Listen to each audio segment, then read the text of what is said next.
Hi, I'm Matt with SmallHD, and today I'm introducing the Ultra 10.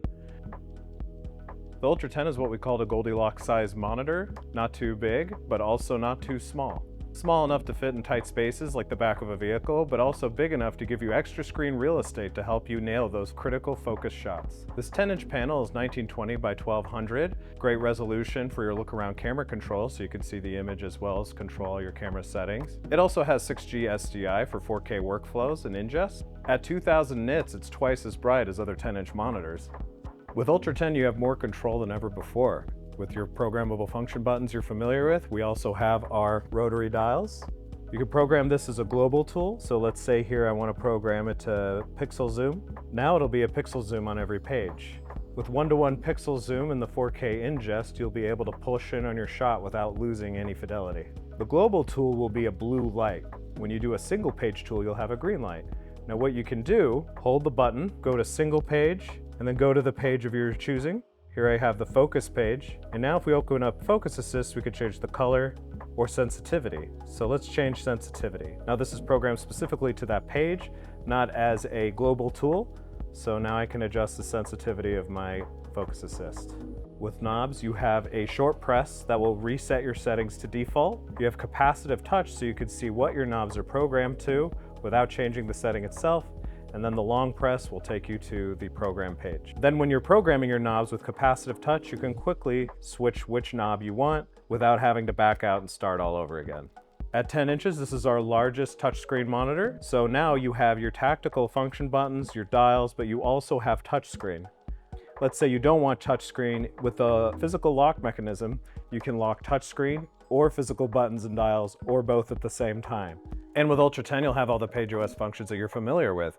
Here we have look around camera control to control your camera settings, which you can do wirelessly or plugged into the camera.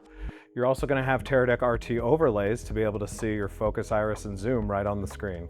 You will also be able to get Ultra 10 in a wireless Teradek variant. You could get an Ultra 10 RX 750 and you could get an Ultra 10 RX 1500. Similar to the Ultra 7, this will be a Bolt 6 with an internal antenna built into the monitor. With PageOS 6, there are some Ultra 10 specific features. We're reintroducing multi-view. So for example, if you have two feeds going into the monitor simultaneously, you'll be able to see them side by side. You can adjust tools on each feed independently from each other, and that way you can have a focus assist and an exposure assist, or you can have your frame lines, or you can have a clean image.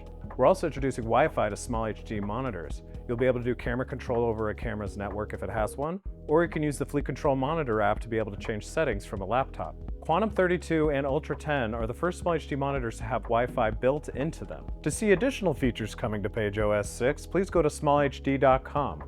For mounting points in the Ultra 10, you have quarter 20s along the top. You have a replaceable quarter 20 on either side, and then on the bottom you'll have 3/8 on the Arca rail attachment. To help make the Ultra 10 more rugged, we have a raised edge around the screen, which helps protect it when laid flat. And you're going to have these corner bumpers to help protect it from impacts, but now they're user replaceable. You can pop them right off and put new ones on. We will sell those separately on the site in case you lose them. On the bottom, you'll be able to remove the bottom bumpers and put little corner brackets there in its place. These brackets will allow you to attach feet as well as give you some extra quarter 20 mounting points. There will also be dial guards which extend out to protect the buttons and the dials, and these will attach to the corner brackets as well. Once you remove the bottom corner bumpers, you can also attach a front handle to the monitor. With Ultra 10, you can buy a snap-on sun hood. When the sun hood is attached, you tow it in the top and then click it in from the bottom. From here, you're going to be using the magnets on the side flaps, and a little bottom flag here can clip in right like that. On the back of the Ultra 10, you can attach wooden camera micro battery plates via the Pogo connection. Uses 4 captive screws to screw right into the back with no extending cables or wiring. You could get it with gold mount, V mount, or B mount. Here on this side of the monitor, we have another Pogo connection. That is going to be for the tally light and camera ID. You can see here we have an Arca rail.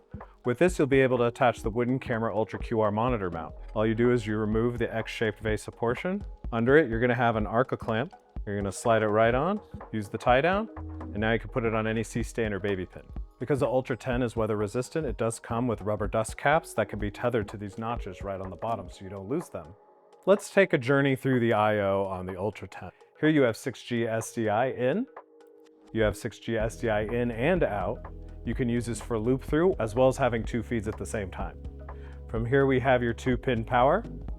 We have a 2-pin pass-through for external accessories. You have GPI, which allows for simple triggering and simple switching. That'll be used with the camera ID and tally light. You have 5-pin USB for camera control that utilizes it, primarily RCP and RCP2 camera control from SmallHD. Then you have Ethernet. With Ethernet, you'll be able to do camera control to the Sony Burano, the Venice. You'll be able to use it for Alexa 35, but you'll also be able to hardline it into the internet or into your network if you want to use the Fleet Control Monitor app. And then you have your HDMI in and HDMI out. With the SDI and HDMI, you will have cross-conversion capabilities. Here you have an SD card slot where you could save and load profiles, load backdrops, you can load LUTs, as well as update firmware. And on the other side, you have a mini headphone jack. We'd love to hear from the community about our products, so please let us know in the comments. For all other information, please go to smallhd.com to stay up to date on all the latest.